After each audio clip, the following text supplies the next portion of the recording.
আসসালামু আলাইকুম বন্ধুরা। একজন বাইকার যে কিনা নিজের আত্মাকে বিক্রি করে দিয়েছিল একজন শয়তানের কাছে, আর রাত হলে সে বদলে যেত জ্বলন্ত এক ভয়ঙ্কর কঙ্কালে। কি হয়েছিল সে বাইকারের সাথে?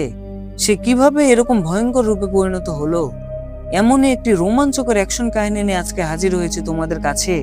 তো বলছিলাম 2007 সালে মুক্তি পাওয়া একটি আমেরিকান সুপারহিরো মুভি ঘোস্ট রাইডারের কথা। তো মুভির আর কোনো ইন্ট্রোডাকশন না দিয়ে চলো শুরু করি আজকের ভিডিও।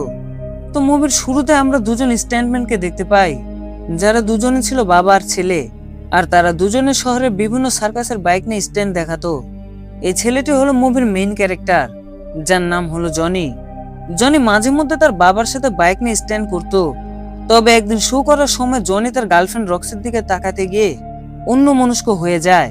ফলে জনি বাইক নিয়ে প্রায় ছিটকে পড়ে যাচ্ছিল, কিন্তু ভাগ্যবশত এতে তার কোনো ক্ষতি হয় না। এরপর জনি তার গার্লফ্রেন্ড রক্সির সাথে দেখা করতে যায়। তবে রক্সি বলে, আমি মায়ের সাথে এই জায়গা ছেড়ে চলে যাচ্ছি, তাই চলো আমরা দুজন পালিয়ে যাই। তখন জনি এই কথা শুনে পালাতে রাজি হয়ে যায়। এরপর জনি বাড়িতে ফিরে তার বাবার একটা মেডিকেল রিপোর্ট দেখতে পায়, আর সে জানতে পারে যে তার বাবার ক্যান্সার হয়েছে। সে হয়তো আর বেশি দিন বাঁচবে না। তখন এটা জানতে পেরে জনির মন অনেক খারাপ হয়ে যায়, আর গ্যারেজে বসে তার বাইক রিপেয়ার করতে থাকে। ঠিক এমন সময় সেখানে কালো কোট পরা একজন বয়স্ক লোক আসে। সেই লোকটি জনিকে বলে, তুমি খুবই ভালো স্ট্যান্ড করো, আমি তোমার স্ট্যান্ডগুলো দেখেছি। তখন জনি তাকে জিজ্ঞাসা করে, তুমি কে? তুমি কি এরকম কোনো শো চালাও? এটা শুনে লোকটি বলে, হ্যাঁ, আমি একটা শো চালাই, আর সেটা হলো এই দুনিয়ার সব থেকে বড় শো।